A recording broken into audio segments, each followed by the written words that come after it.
Let me start with an apology. Please forgive me. I know some of you have been sitting in the lobby for a little while.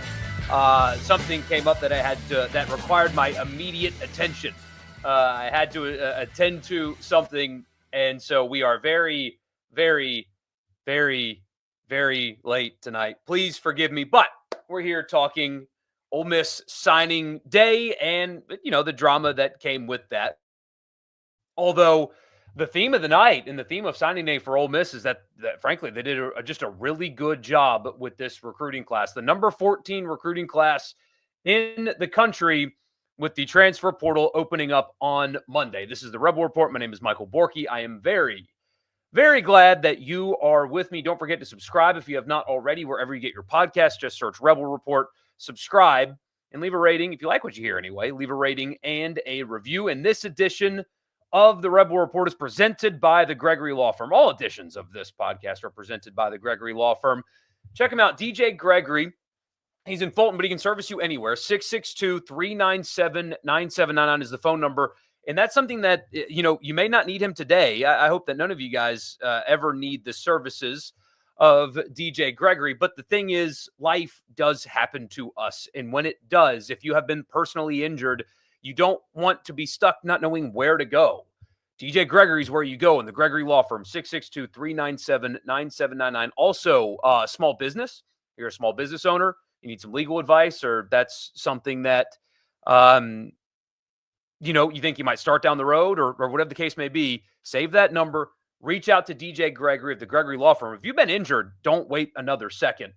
662-397-9799. The Gregory Law Firm presenting the Rebel Report. So, Ole Miss signed, at least so far, and I guess, it's the early signing period, not signing day. More players are being added. I mean, today is Thursday. Ole Miss added a flip from Arkansas, a blue-chip offensive lineman to the class. Apparently, they're in on maybe a couple more guys as well. So, signing day is over, but they're still adding players to the class. It's just kind of how it goes sometimes in the new era of college football. Nothing can ever be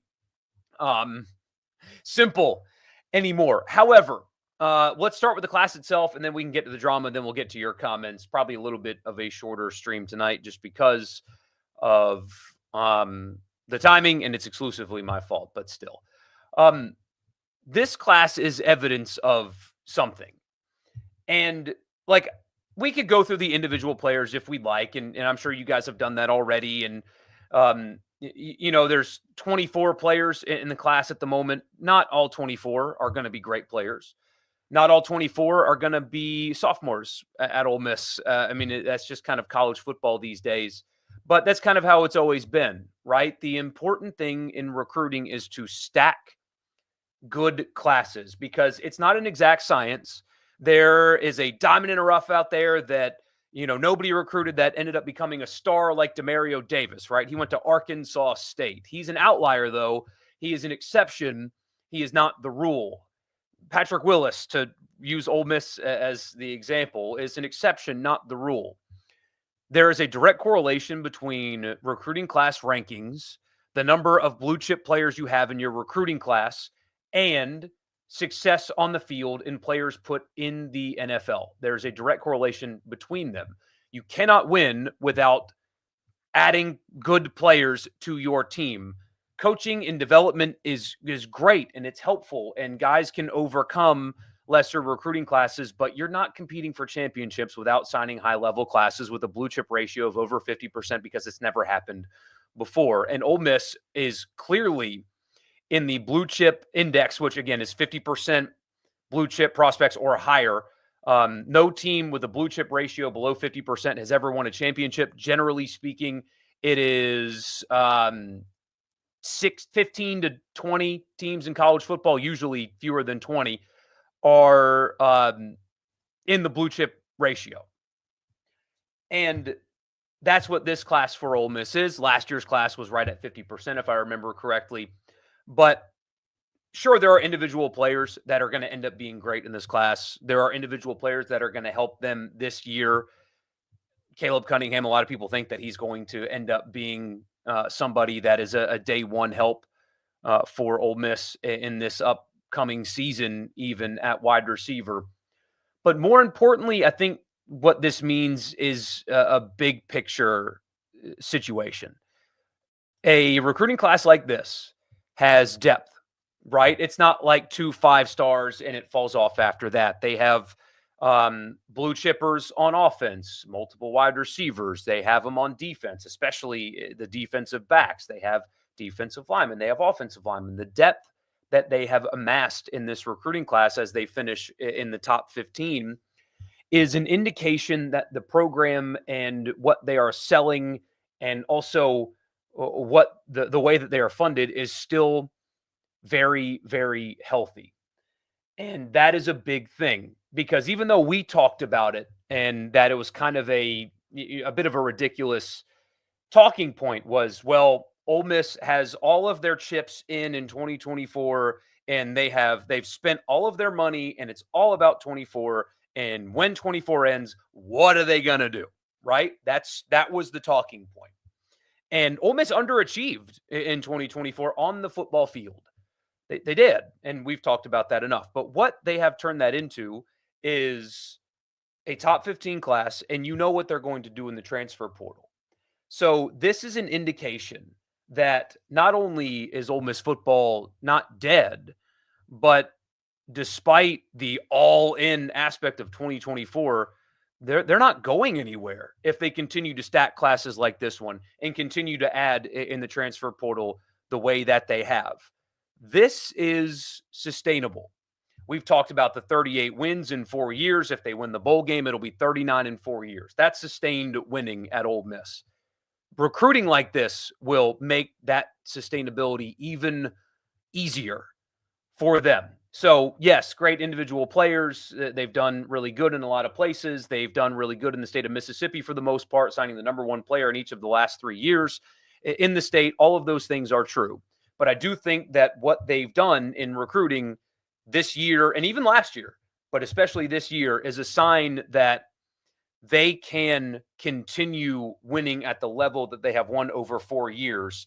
And the idea that they are screwed, for lack of a better phrase, after 2024, the player acquisition aspect of building a program appears to be very, very healthy for Ole Miss. And then, of course, we had the Lockhart situation. I chose on the radio show today. So I was asked by a friend right before the show started about, what would happen, or like what I should do. He was like, you're going to go really in on Mississippi State, right? And I was like, honestly, not really.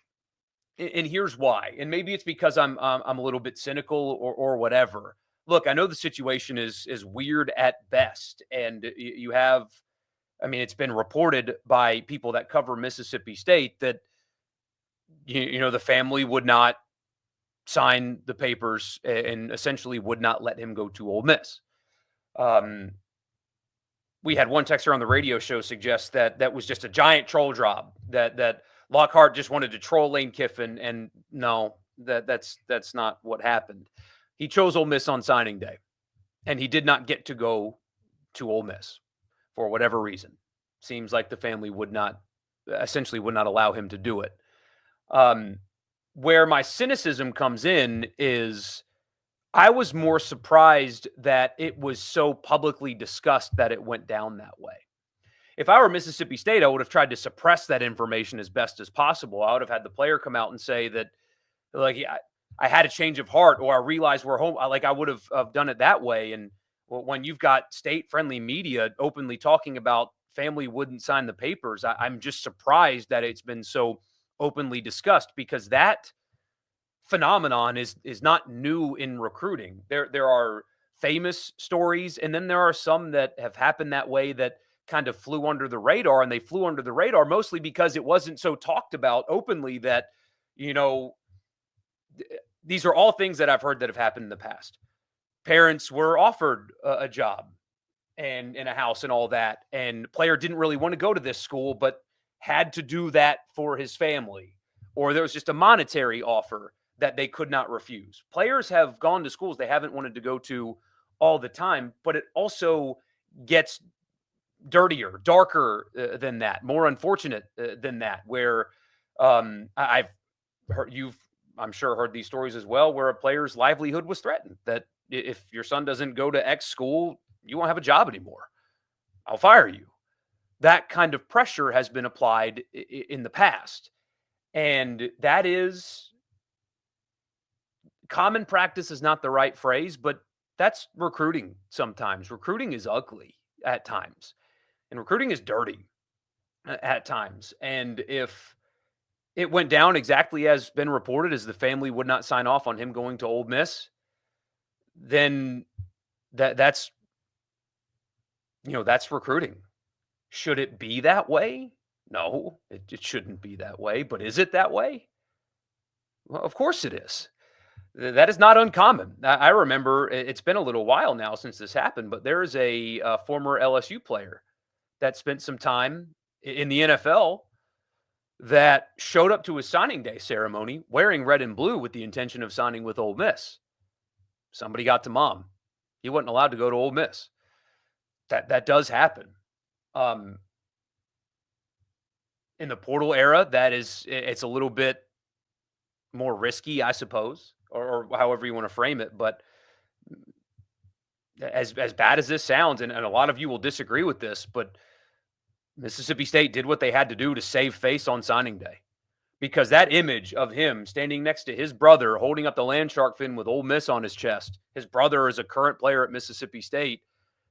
The optics of that were awful for Mississippi State. They were awful. And they did whatever they needed to do to make sure that didn't happen. Is that gross to say out loud? Maybe. Does that not sit right with some people? Absolutely. Is that recruiting? Is that unique to this situation? It's not. Players have gone to schools that they didn't want to go to because of outside pressure. It's just reality. Ole Miss loses out on a blue chip linebacker. He would have certainly helped. He seems like a really good prospect, but Ole Miss still signed a top 15 class, and they'll be active in the portal. And I mean, there's even rumors that Paul and Daugherty are going to return next year. I don't know if that's Daugherty's going to return, but I don't know if the Paul aspect of that is true. If so, then linebacker's a next year problem anyway for Ole Miss. So we'll get to your comments after I tell you the podcast is brought to you in part by Advantage Business Systems. Check them out online at absms.com. Advantage Business Systems has you covered for all of your office technology needs. Tell them I sent you. You'll get a complimentary office technology assessment. So you tell them what you need and what your budget is, and they will find a solution for you on me. That's Advantage Business Systems, absms.com. The podcast is also brought to you by Priority One Bank. Let them make you their priority. They have 16 locations here, so there's very likely to be one in your backyard. Bank with me at Priority One Bank. Check them out, because they'll treat you like family, like they do me and mine. So let's get to your comments. Again, I know I'm late. I know. So this is probably going to be a little bit shorter tonight, but I want to read as many of these as I can. Real quick, can we talk about how good Ole Miss basketball looked on Tuesday? The SEC in general has surpassed the ACC in the college basketball hierarchy. Absolutely, it has. And yeah, they have. And what I loved about the way Ole Miss played the other night was they took it to Louisville. The activity, the pressure, both defensive, like just the defensive activity and attacking the basket, the guards, and Ole Miss, has a couple of small guards or smaller guards, right? They don't have 6'6" all the way across the perimeter, but with Padula and Murray, and I mean, Matt Morrell hasn't really had that big explosive game, but that they are so good at guard, and they can beat you from the outside. They attack the basket well. They've shared the basketball pretty well. The pressure that they applied on Louisville, on the road, and they just out of the gate just really brought it to them, on both sides of the floor with intensity and activity. And the guard play for Ole Miss is going to be really good. I think the bigs are playing a little bit better, and you're getting some help there. They're going to have to go small sometimes, and that's going to become an issue, especially against some of these bigger teams in the league. But Ole Miss, they look like a tournament team. The league is an absolute bear. I mean, it's a bear. but they look like a tournament team right now. They've got the pieces to make the tournament. Are they perfect? No. Are they flawed? Yes. They're flawed. Um, but they look like they've got the makeup to be a tournament team. You think the Lockhart situation is unfortunate? You say that because it seems to me that the kid didn't get a choice on where he was going to play. Say, I know there's a rumor about State threatening to pull his brother's scholarship if he went to Ole Miss. We don't know if that's true or not, but his family at the ceremony looked pissed off. Yeah, I was told, I actually just straight up asked Hey Dad on air if the screenshot going around from D. Warren is Demetric Warren saying that, and he doesn't think that that's who that is. And so if that's just like random guy on message board, that's a little bit better, I suppose. But here's the thing, that would not be the first time that's happened in recruiting. That would not be the first time something's been used as incentive to make sure that a player goes to a school. That wouldn't be the first time that it's happened. Does it make it okay? Well, no. In the grand scheme of things, the way recruiting has shaken out is not okay. LSU used a hospital charity to funnel money to football players. I mean, college football, that's what has frustrated me so much about the NIL discourse is stuff like that used to be the only way to get players. I assume it's less likely now. At least it feels like it's more transactional and less under the table. But that for a lot of situations has been common practice. I mean, it's not it doesn't go down like that for every player, but it has gone down like that too often to count. I don't know if it's true or not, but would it surprise me? No, it wouldn't surprise me. They needed they needed a win. They needed a win in any way they could get it. On a football note, Ole Miss signed a really good class. You like what Kiffin had to say in the press conference too? Yeah. Feel like Pete Golding is one of the best defensive coordinators in the country. Can't wait to see what he does with the young talent next season. Oh, but Alabama fans, they're here to tell you how bad he is. He sucks. Remember, he's awful. He's just awful. I mean, get him out of town or whatever. He's obviously a very good recruiter and a very good evaluator of talent, and also is able to extract the best out of players. Him being at Ole Miss is massive, and they're paying him like crazy. I mean, he's earned it, and he's earned a raise this offseason as well. I don't care what kind of players you have. You don't coach the ranking defense that they had. I mean, what was it, top 10 in basically every category, including first in sacks and tackles for loss. That's not just players. Ask Texas A&M. It's not just players. It's coaching as well. Hear you out. Call me what you want to call me. You don't think Ole Miss is 100% eliminated. If Boise loses to UNLV, Boise's probably out because they'll drop from 10. We pass them in that scenario. Here's the thing, though, Austin. UNLV then assumes Boise State's spot. The winner of the Mountain West gets in, regardless if it's Boise or UNLV. So there will be no moving up spots because UNLV will have to make it should they win. 12 is unlikely, very, very unlikely to get in. I guess it's possible. 13 is basically out. They're not leaving Georgia out. Georgia can lose by 20, and they're still going to make it. They're not going to allow the loser of the SEC championship to not get in. It's not going to happen. And look, this could happen, I suppose. SMU is, if they lose to Clemson, I think that they're still going to get in as well. And even if they don't, then that's where Miami could slip in instead of Ole Miss. They've been eliminated at 13. They're not getting in. The class itself is really good, and tomorrow they'll see on Tylen Lee. The staff has done a great job on defense, especially the last few classes, and consistently winning the state's best recruits. Yep. Do I think that they'll still be portal heavy, like top 5 class? I don't know if they'll get a top 5 class again, but yes, they're going to be very active in the transfer portal. I don't think he's going to. I don't know this one way or the other. I don't think Austin Simmons is going to play baseball, but if Austin Simmons plays baseball,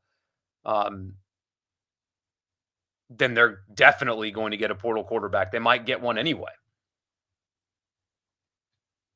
But they need, I know they just signed a bunch of them in high school, but they need wide receivers. They will at least try to get some of the very few elite offensive line that hit the portal. They're going to have to replenish on the defensive line.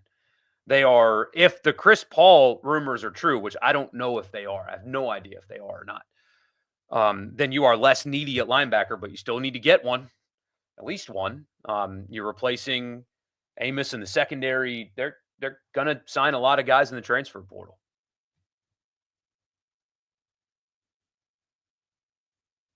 So stupid, you have the 12-team playoff looks, best 12 teams. That's not what it is, though. I think you're already going to start seeing the wheels turning on expansion again. The way the committee chair has answered questions about this has not inspired confidence in SEC land. And the SEC and the Big Ten basically control college football moving forward. So, yeah, I think that you're already going to see the expansion push. Already. You think Ole Miss will be in contention every year for the playoff at 12 teams? I mean, I don't see them having a worse year than 8-4 with Kiffin as coach. 2022 was the Auburn rumors. Yeah, they choked a couple of games there. I mean, next year is going to be tough, losing what they lose and having to replace it, right? I like the nucleus that they have returning. I mean, even on defense, frankly, I mean, with Centarian Perkins and like Xavier Harris and the four stars that they signed on the defensive line a year ago, paired with what they've got currently at linebacker, and the front six has a chance to be really, really good again.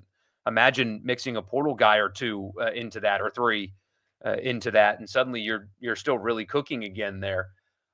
There's just no way of knowing what they can do on a year in and year out basis. But when you're building a foundation through the class that they just signed, paired with their very good reputation, maybe the running back position this year, dampens that a little bit. But Ole Miss has a good reputation in the transfer portal, specifically about getting paid. That they make promises and they deliver on said promises financially. And it's a well-oiled machine. And because of that, they are an attractive portal destination. They're easy to work with. And it's not just me saying that to butter you guys up. I mean, national people that cover the NIL space have said that repeatedly, that Ole Miss is not the richest collective in college football, but they have a very good business reputation, essentially. Or at least that's what the people that cover NIL nationally say, and I'll take their word for it. The schedule next year, it's funny, actually. I know that Neil McCready put it out, but I certainly did not want to talk about that since, that's, paywalled information. But I did have somebody send it to me today that would know beyond taking it from Neil. And I mean, the schedule sets up really well. I'm going to save that, to be honest with you, because I want to use that next week because they're getting released on Wednesday night. So we might go live Wednesday night as a result of that. But I like the way the schedule sets up next year. What are they like at quarterback? And who is it? That will be the thing. But 8 home games.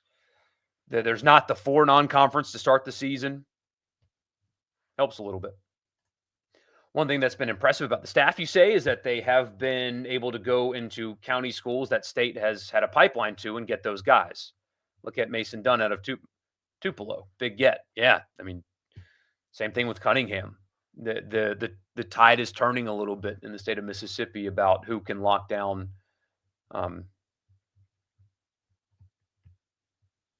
players from certain areas. I think that's changing some, and NIL helps that, I assume. But Pete Golding helps that. What if Penn State lost by like 30? They're still getting in. They're still getting in.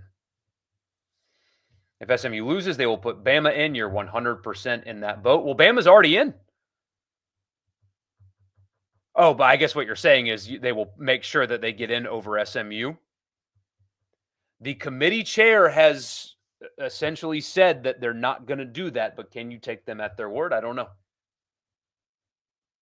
Is Kiffin going to pull the plug on Charlie? Also, you think Kevin Smith needs to be gone too after what's been going on? Um, I, I may be wrong. I don't think that you're going to see a coordinator change. Again, I could be wrong. Maybe I'm dead wrong.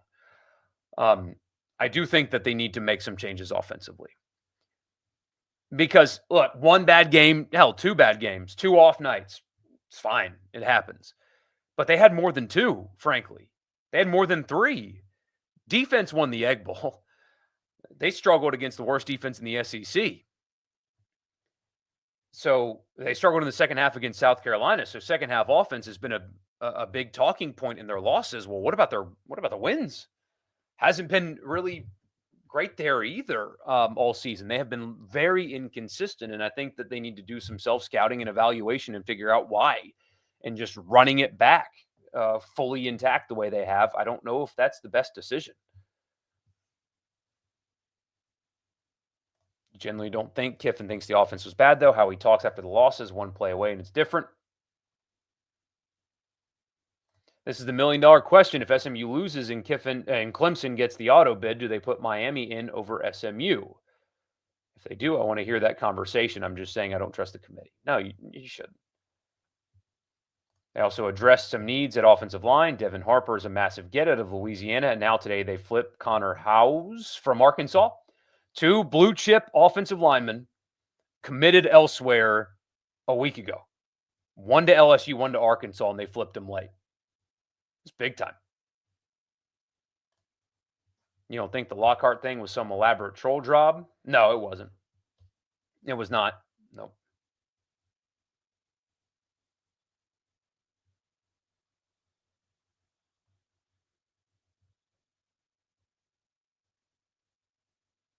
Just finally catching up to you guys in the chat before I went live. Again, please forgive me. Just something came up that I had to deal with, and I could not go live. But we're in bed and we're sleeping now, so we're all good.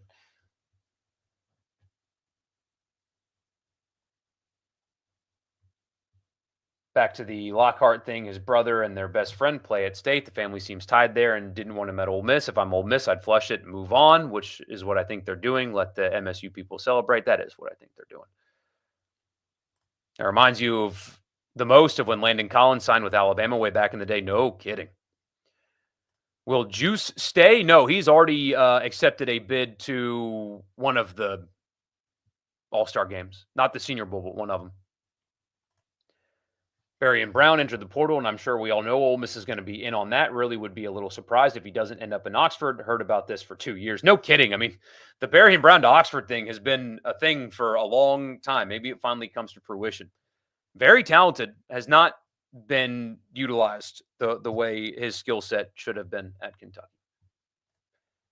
Cunningham, obviously the crown jewel of the class. Him and Winston Watkins are big-time pickups at wide receiver, and they signed a fantastic top 10 running back in Mills Knight. Yeah, and he hadn't been playing football that long either, right? He's kind of new to the game, so there's a little bit still of rawness to his game despite the elite ability.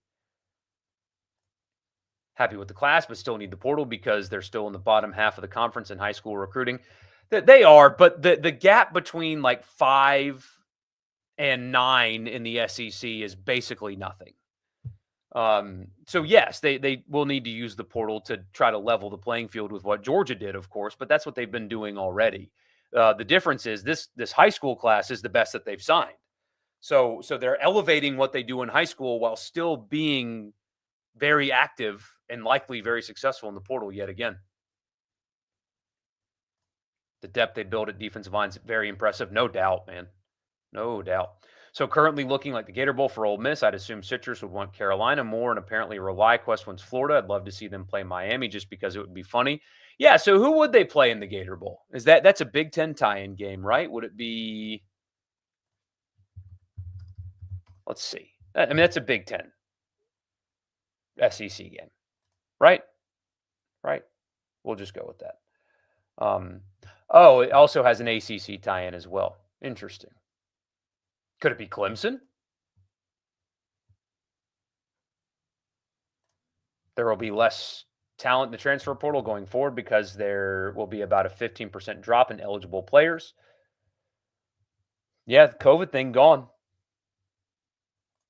Lockhart still has all the Ole Miss post up on his social media. What a weird situation. Yeah. You assume there was a sense of desperation from state with how their class went? Yes. As a program and fan base, they're in a really terrible spot. They have to get wins somewhere, and yesterday was an opportunity they sort of won out on. Yes, I mean that's what it is. They're going to have to stack wins to try to build their program. It's trying to build from 2-10 is very, very hard. And so, I mean, like in the portal, they're going to have to overspend on some guys. I mean, it's just reality. I'm not saying anything that I wouldn't say on the radio. Um, they might have to do that. They're going to to have some wins. And yesterday for them was a win.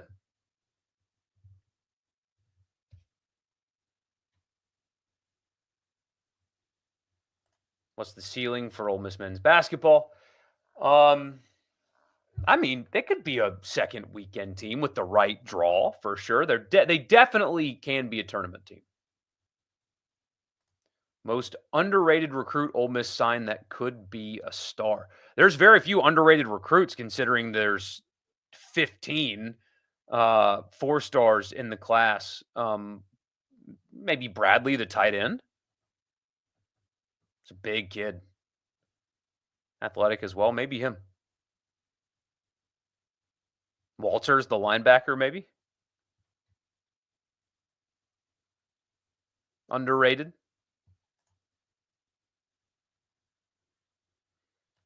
If state offered the parents money on the side, would state have to reveal that publicly? No money that is offered in NIL or anything has to be revealed publicly. None of it.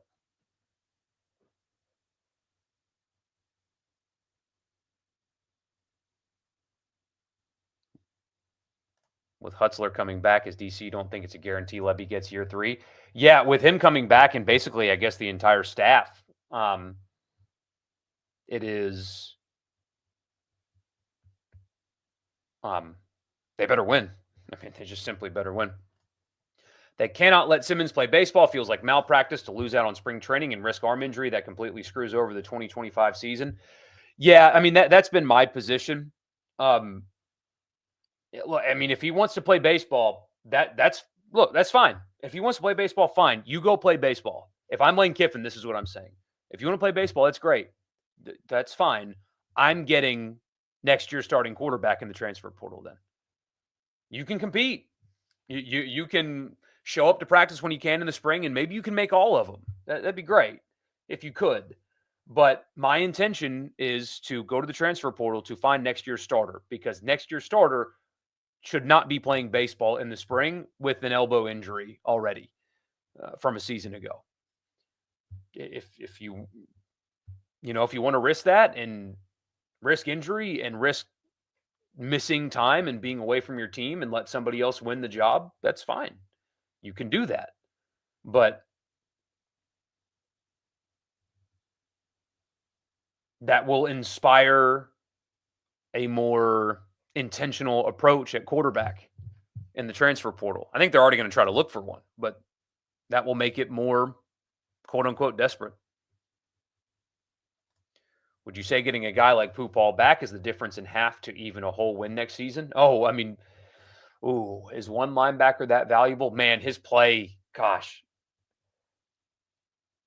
Him and Daugherty together are the best duo of linebackers since Campbell and Robinson, but those two are better than Campbell and Robinson. So the best duo of linebackers since when would be a fun exercise. Yeah, if he returns, that's huge. Because that just makes the middle of your defense so solid, so freaking solid. And then with Centarian Perkins roaming off the edges as well, you're 3 starting linebackers, because Perkins, I guess you can count as a linebacker. Is that the best trio in the SEC going into next year? Maybe.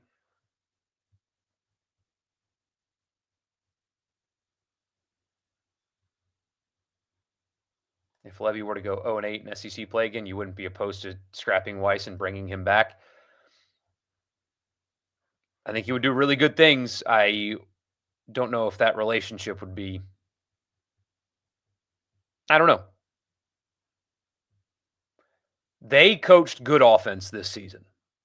They didn't have the players to win. You can't trust anything the committee says. Ward Manuel's an idiot. Certainly loves to serve up word salad. Chase, our resident anti-expansionist, had an epiphany, he says. I've seen the light with the new information and changed my tune on playoff expansion. We got parity I didn't think we would get. I'm okay with being wrong. But looking at the seeding and matchups, Bama mashes Notre Dame and Georgia beats the unholy hellfire out of Indiana, then beat Boise and SMU. And I'll be damned if it won't be Georgia, Bama, Ohio State in the arbitrary fourth. No kidding, man. As a media person, do you have any thoughts on what happened with the MSU football creative team getting fired? A lot of them that I probably need to keep to myself. It's very sad that a lot of people lost their job. I mean, that's horrible, right? It's a cutthroat business, and that that sucks. People moved their families, right, just to be terminated not too terribly long after. I do know that there has been dissatisfaction among the fan base about their media department when it comes to video content, social content, stuff like that. There has been some very strong frustrations about that. One side has told their story about the toxic work environment. I can't comment on that. I didn't work there. I don't know. But I know because I saw it every week from their fans. They were frustrated with that department. Walters is a dog, also a walk-on, so you love to see it. State does have to overspend. Chase the State fan says they need to buy a base roster and get to 5 wins and be competitive in 2 other losses. They get extra leash with having to start year 1 with a bottom half Sun Belt team. You can only imagine if Matt Luke was the coach in 2020 with Plumlee and Jerry Neely playing baseball. What a mess that would have been. Oof. Chase follows up. They also, I feel, aren't getting the credit, Toledo aside, for having 6 teams on 9 weeks that had a say in the playoff reveal up until last Tuesday night. It was a no-win situation. Yeah, I mean, a brutal schedule. And unfortunately, Chase, for your Bulldogs, it just flips next year. So you'll be hosting Texas and Tennessee and Georgia and Ole Miss, and you'll have to go to Fayetteville, and you'll have to go to Texas A&M. You'll have to go to Missouri.